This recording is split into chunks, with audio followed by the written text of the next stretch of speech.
Welcome to Your Thoughts, Your Reality with Michael Cole, the podcast that shines a compassionate light on the journey of veterans battling through life's challenges. Michael is a dual elite certified neuroencoding specialist in coaching and keynote training presentations, dedicated to guiding military veterans as they navigate the intricate pathways of post-deployment life. Join him as we delve into the profound realm of neuroencoding science, empowering these brave individuals to conquer universal battles, procrastination, self-doubt, fear, and more. Together, let's uncover the strength within you to re-engage with families and society, forging a new path forward. Hello, everybody. So I have one of my dear friends, Annette Ramrattan, on again today. Annette, I had tech issues before because I didn't do something right. We pivoted. We're back here today. I'm super happy to have you on. So thank you for coming back on. Annette is a certified elite neuroencoding specialist and brain health trainer based in New York area. She is the founder of Passionately Living LLC, offering transformative coaching programs for personal and professional growth, which is absolutely fantastic. With focus on corporate professionals and individuals struggling with identity loss, Annette helps clients rediscover their true potential. And identity loss is a real thing. We'll dive into that a little bit today. Annette specializes in guiding people to break free from isolation, fostering a path toward illumination and personal fulfillment. Amen. So, Annette, if you can, just tell us just a little more about yourself for people that don't know you yet. Well, thank you for having me on today, Michael. Thank you. And I am, as you said, Annette Ramrattan, Identity Illuminator. Actually, I go by that little title there. Love that. And working as a corporate professional and, being from a big city, many of us have that image of, having it all together, Wall Street, the suits, even the posture. And you think like they have, those people have, there's nothing wrong with them. They're fine. They have a great career. And it's something where I did that on the surface. I dressed the part, spoke the part, took those actions in my career, but I had the internal turmoil, internal enemy of anxiety, depression, and panic attacks. And that's what brought me to the path of personal development. And here we are today. Yeah, it's fantastic. And thank you for being vulnerable and telling your story, obviously. And the funny thing, Annette, I think you'll agree with this, is from my experience, veterans, civilians, whatever the case may be, most of us deal with these things, right? The masks that we wear, that everybody's like, oh, they're great, they're fine. But inside, there's always, battles as human beings until you learn to the tricks, tools, and so on to deal with those things. So I'm excited about, today's conversation. I really am. Would you say, from your experience, most people, I'd even go with 99% of people, deal with some of that? Yes, I would. I think Dr. Daniel Amen, which is my mentor in this, he says, what is it? There's Normal, Illinois, right? So that's just a name of a town. But most people who are dealing with different issues, challenges, mental health, it's more normal than we think, more normal than we know. So having these challenges and, people we come across and hearing those conversations and being vulnerable, you actually understand that it's more normal than we're aware of. Yeah.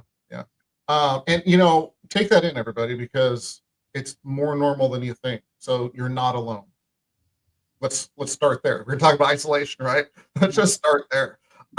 So Annette, can you kind of share, first of all, what do you call isolation, or what do you consider isolation? And then number two, can you give us a moment in your life, for instance, where you felt isolated and maybe how you broke through? Well, for isolation, it could be anything. You can be in a room full of people and just feel like, again, you're alone in the challenges that you're having. You're alone in feeling lost. You're alone in feeling like an imposter. You're alone with that internal turmoil. You're alone with not wanting to share that you just had a panic attack. You're alone with not wanting to share that you're having a panic attack in that moment. You're alone in something that is keeping you down, something that's keeping you sad. And for me, it was where I would force myself to smile, knowing that inside I was screaming like, I'm not okay, right? I'm not okay. So that's isolation to me. When it comes to being experiencing isolation, then my personal experience was exactly that, where I would show up for work and I would get those feelings and I would have to excuse myself and go to the restroom, or I would get through the day as best as possible and then cry myself to sleep. It was where it got to the point where the panic attacks were more frequent. So I became afraid to leave my home because I didn't want it to happen again. If I was standing in line, if I was taking the train, and it was something where I almost became a hermit, where I took a leave of absence from work and I took a leave of absence from school because I was going for my accounting degree at that time. So it got to that point where I was very isolated. Not that I didn't have family and friends that would come and check on me and things like that, but it was like Right. I was very isolated in what I was going through because no one else that I knew close to me was going through the same. Yeah. Or at least they weren't admitting it. True. At least they weren't saying, hey, I'm going through this, kind of thing. And so let's talk about illumination. By the way, I absolutely love that word. So what helped you come out of that? What was the breakthrough, the leverage you got, against yourself, if you will, that you're able to use? What kind of broke the pattern? You said, like we do, most people, we don't break our patterns until it's I've had enough. That's it. You don't leave that bad relationship. You don't leave that job. You don't, to change your life. And that's when the most amazing dramatic changes happen in our lives generally. So what was it for you, if you don't mind me asking? For me, it was that breaking point where the anxiety for years, I was like, okay, this is just a thing, right? There's anxiety. Sometimes you confuse it with excitement, but either way, it was just a thing. Okay, cool. Panic attacks started happening when I was on the train. So I would have to commute into New York City, and I would just have these episodes, I call them, and either I would continue going to work or I would go home. But either way, panic attacks, fine. It was something. Again, I went to my doctor and said, hey, this, again, back then, it wasn't as mainstream, or you didn't hear about it much before the conversations of mental health, anxiety, panic attacks. So going to my medical doctor, she didn't, I didn't know what to call it. So I didn't know to say, hey, I had a panic attack. I just said something happened. My heart wanted to come out my chest, can't breathe. I would get to the point, because now I know knowing what I know now, it was because I wasn't breathing correctly. So the panic attacks I would black out. I would literally lose my sight. Not long, but I would lose my sight. So I remember being on the New York Transit, holding onto the pole, full panic attack is happening, and I lost my sight. So I just blurted out and I said, can someone help me? I don't feel well. So someone grabbed my arm and helped me take a seat. And then I decided to get off the next station. And, it was something where, again, it depends on the person. So I'm like this, like, I can do this on my own. I could fix this. Nothing's wrong.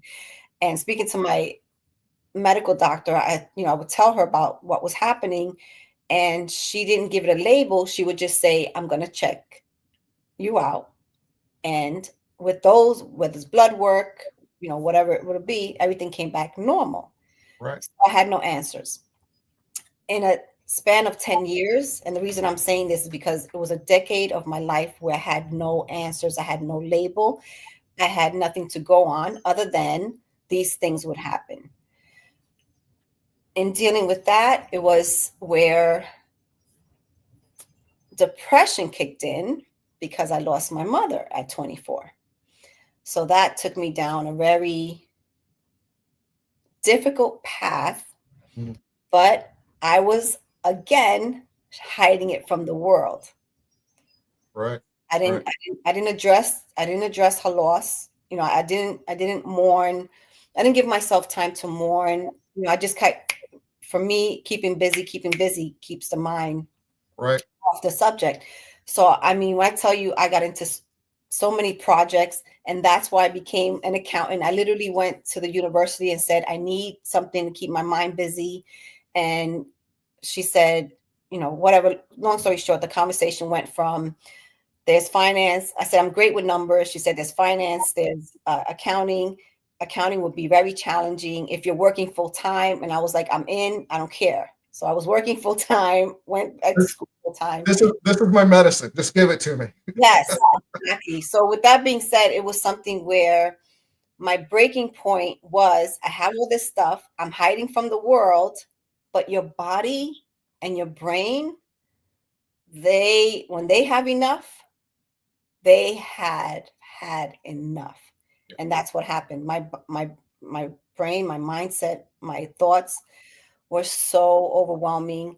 It took over my physical, and I had what they consider a breakdown, a nervous breakdown. So that's when I almost became a hermit, because the panic attacks were like mostly every day. And Well, it's probably easier, Annette, right, to seclude yourself when you're dealing with that, instead of doing it out in person and out in, you know, public. And you know, I commend you, first of all, for fighting through, because some don't, you know. So I want to commend you, and I literally want to celebrate you. 10 years is a long time to be there. You know, and this isn't just a normal, I'm a little anxious. You know, this was severe. So I just want to commend you first for, you know, never quitting. So amen, my friend. Thank you. You know, it's really interesting how 10 years and doctors, and okay, I'm not throwing shade on doctors. They're doing the best they can. Some are better than others. Some investigate more. Some try harder, all these things, right? But 10 years of this amazing woman not having an answer, not having, you know, it's a syndrome. It's this, it's that, you know, which I never accept syndromes. Give me an answer. What's actually happening? So I just, again, want to commend you, and, you know, for dealing with that. And of course, you know, I've lost my mother and father, and I understand how tough that can be. So what I really want to dive into now is, you know, what we had talked about before, is the illumination. So you're like, it's enough. None of this is working. It's like taking medications. None of this is actually working. None of this is actually stopping the problem or making me get better. So where did the illumination, what steps did you take? I'm excited for this. So that piece came in from finally hearing someone say, because I was frequent visiting the hospital at one point, and finally, I think maybe the third or fourth visit within 2 months to the emergency room, someone said, have you heard of anxiety? And I'm like, no, what is that? And, you know, she gave me the whole anxiety, panic attack, mental health. That's where the label came in, mental health. It's a mental health issue. So that's why I wasn't getting the answers from anyone else, and that at that time. And that led to seeing a professional, finding out, you know, how this all works, how it's affecting me, and digging deeper into this. So it was, for me, if you give me answers, then I became this big bookworm and just did my own research along with the professional. And hearing him say one thing changed the game. I said, okay, I need to know, will I die from a panic attack? If this is a, you know, I know it's not a heart issue, it's not a health issue. If this continues and I'm home and I have one of these, I know I haven't died from it. Here I am, I'm alive. Can someone, you know, is it ever? He said, no, I've never heard of someone dying from a panic attack. That resolved so much for me, because it's not that it made it disappear. It was more of like, you know what? continue as you have. If it shows up again, you work through it and you come out on the other end. Love Now, the trick was, how can I eliminate them? Right? it. How Right. can I get to the point of I no longer have those? Yeah. And that led me to personal development. So I had already tapped into Tony Robbins, if those who know him, Tony Robbins' work, and different people, Oprah at the time, and different influencers. So I was always listening and feeding my mind as much as possible, but I didn't put the two together, right? So when he said that, then I knew that it was up to me. Mm. At that point, something clicked, Right. and I knew it was up to me.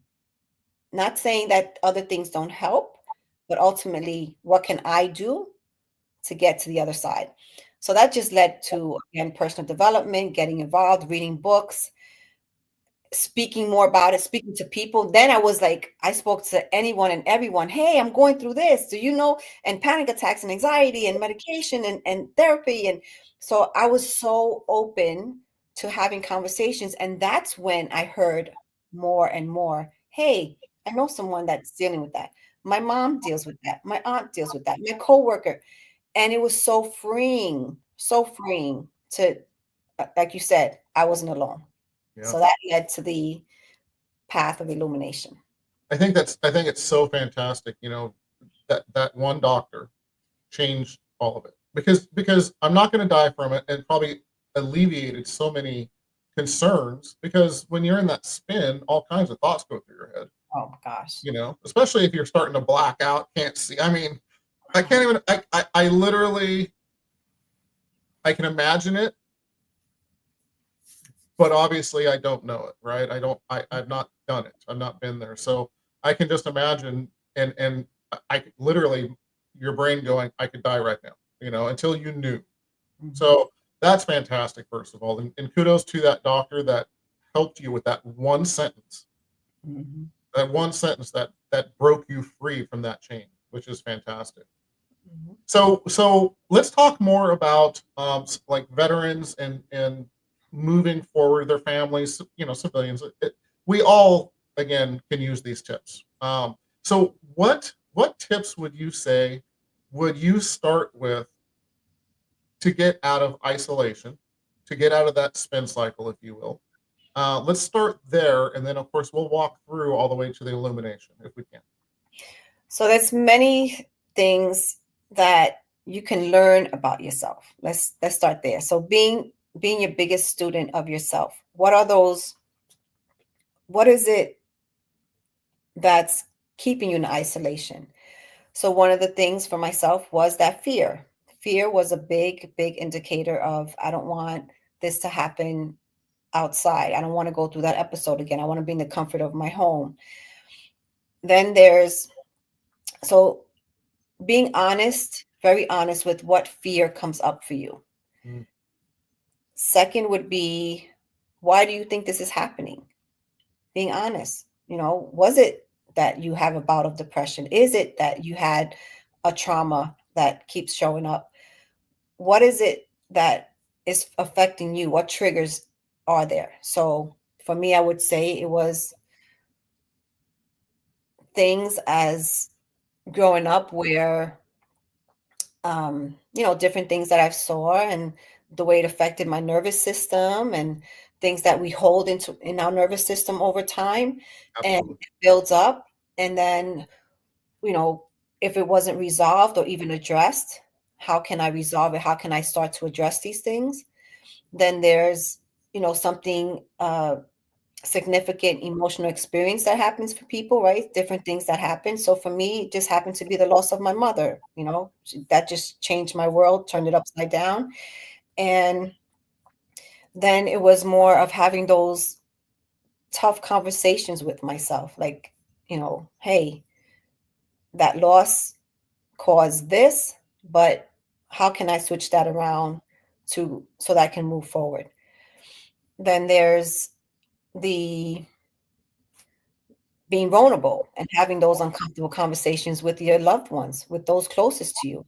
How can they help you? How can they, whether it's you see yourself not getting in the car and driving, or you see yourself not heading out the house because of something, say, you know what, how can, let them know how they can help you. Because many times when it comes to having our loved ones help us, not that they don't want to help us, they don't know how to help us. Yeah. Because mental health is a very, very delicate thing, right?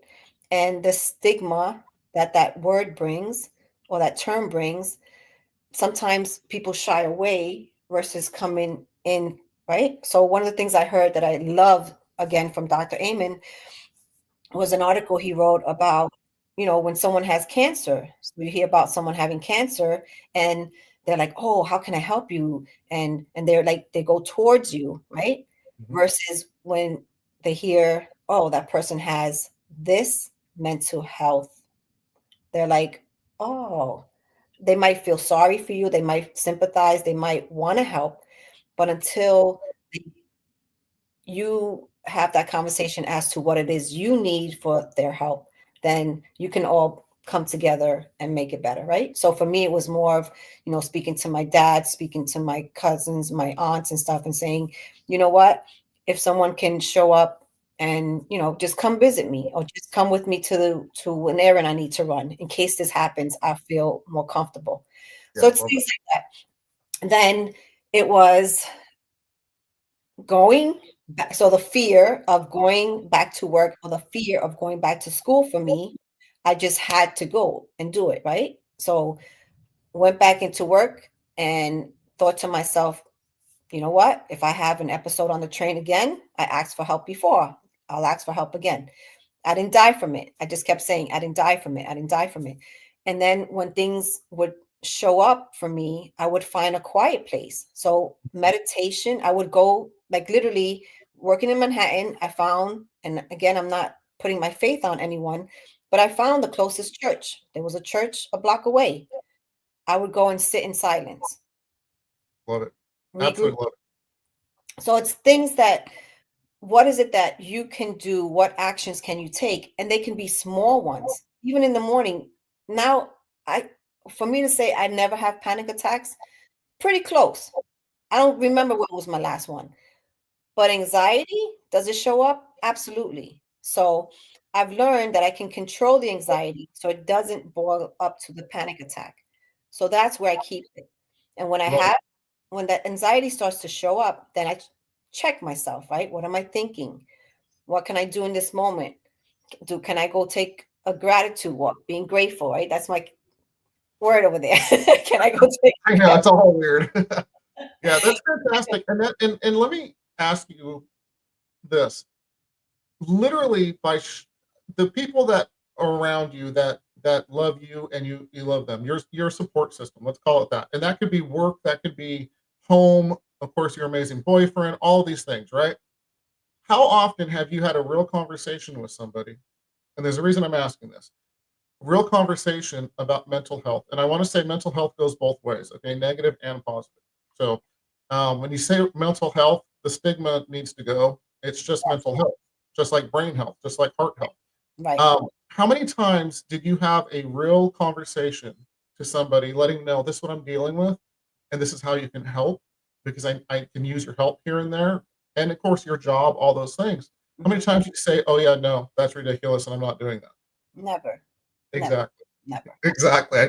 I was hoping that'd be the answer. I was going out on a limb, but no, I can't say I'm a bad guy. I'm not. But I know the pattern, right? So it's a little vulnerable. You have to be courageous. I don't care if you're a veteran, family member, or a civilian. You want change. You have to be courageous and step up for yourself and just ask for help. Because here's the amazing thing I found, Annette, and please chime in here. People want to help the people they love and care about, and they will stand up and be your hero and help you. It's not, you need to be your own hero, for, all, first of all, but they want to be the hero for you. They want to help. It feels good to help somebody. Mhm. It's a blessing to be able to help somebody that you love or care. Do you agree with that? Yes, yes, yes, yes. I feel that me as a giver and those who have given, it's a beautiful exchange, right? So whatever doesn't necessarily mean they're dealing with the same thing, but how can I help them? So when it comes to that, just take a step back and think you're not taking anything away from anyone. You're giving them the gift of being able to help you. You're giving them the gift of being able to be there for you. And then in return, you're giving them the gift of what is it how you can serve them. I was literally just thinking that in my head. You're awesome. Literally, because once you have that relationship, it opens up so many more doors and such a fulfilling relationship because it goes both ways. And when you love somebody and care about somebody, um, even if you don't, well, it just feels good, period, both ways. And that relationship can go to a whole different level. Annette, we've got about 3 minutes left. So I do want to touch base on one other question that I did have before we finish here. Success formula. You have a success formula you kind of talked about. How does somebody figure out that success formula for themselves, right? A lot of people are like, oh, I've never done that. I can't do that. When they look back on a success formula in their past, they see they've done it before. And it's funny how we block that out. But how do you find, or how do you suggest for your coaching clients to find that success formula so that they know with confidence and that they can do it themselves? They can do it. Well, not so, to move forward and ask for help and do all these other amazing, enlightening things you talked about. Well, just to reiterate on the time of the line of when this was happening for me, I was a young adult. So now I'm much old. No, I'm older. But when all this was happening, I was I Yeah, was it looks like she's 25. Come on. thank you. I was a young adult. I was in my 20s when this was all happening. So from then to now, I've really, really developed, deep dive into personal development, becoming a neuroencoding specialist and brain health.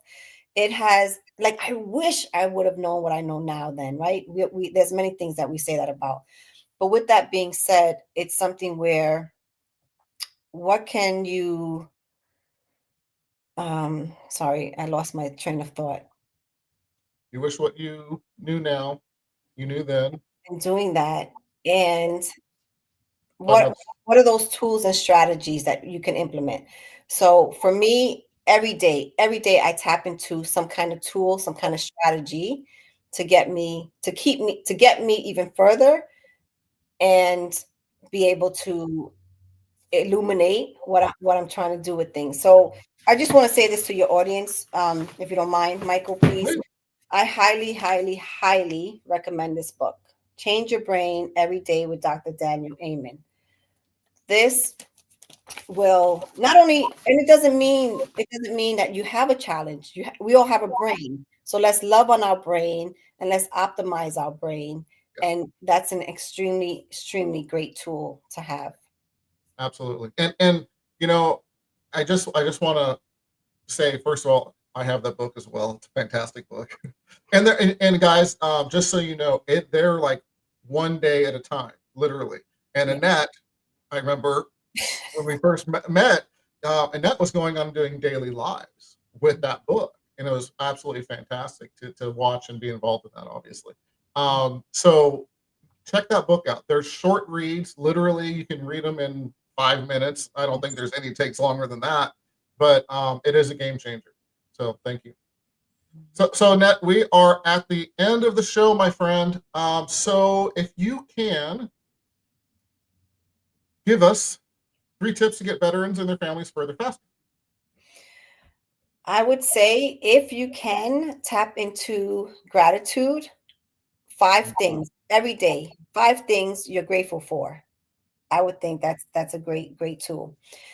Secondly is what do you want, right? So we have this one-page miracle, we call it, and the one-page miracle is writing out in detail what do you want for your relationships, for your career, for your spiritual life, and put as much detail as you can for that, and look over it every day. Have it as that tool, right?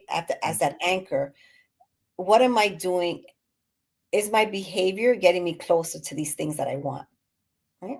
And then the SMILE formula, which we didn't get into, and I know I kind of went off on a tangent, but that success formula is SMILE. Share your thoughts, master your moments, your identity, tap into that, love yourself, be your biggest raving fan, and your energy. What is that energy that you put? It doesn't have to be, you have to be a gym buff, but your energy every day. Like, are you moving your body? Are you going out for those nature walks? Are you celebrating? Are you smiling?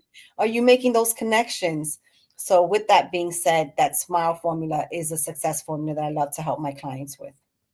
Fantastic. And I think I just got the title for our next podcast. I think that would be a fantastic thing to deep dive on, honestly. So with that said, how do people reach you, my friend? I'm on social media. My full name, Annette Ramrattan, Facebook, Instagram, LinkedIn, and you can send me a direct message. I will gladly be in touch with you.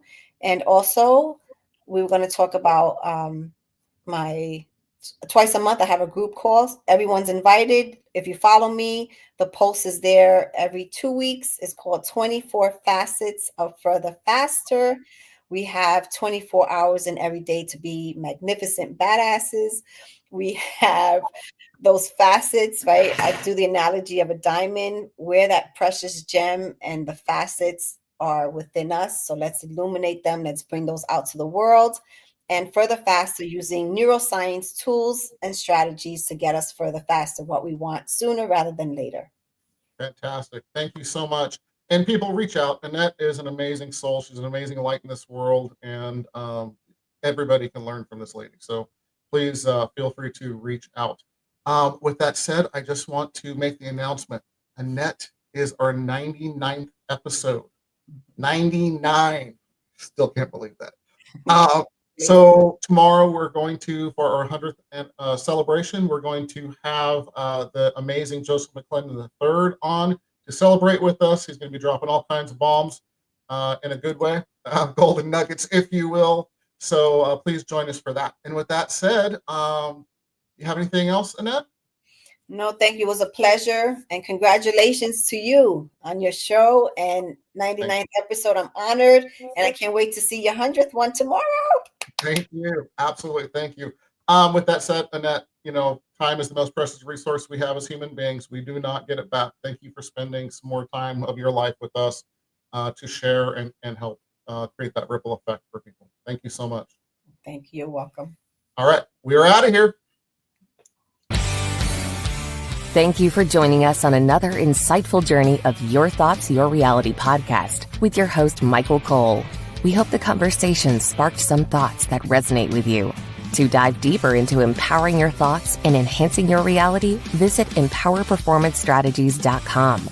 Remember, your thoughts shape your reality, so make them count. Until next time, stay inspired and keep creating the reality you desire. Catch you on the next episode.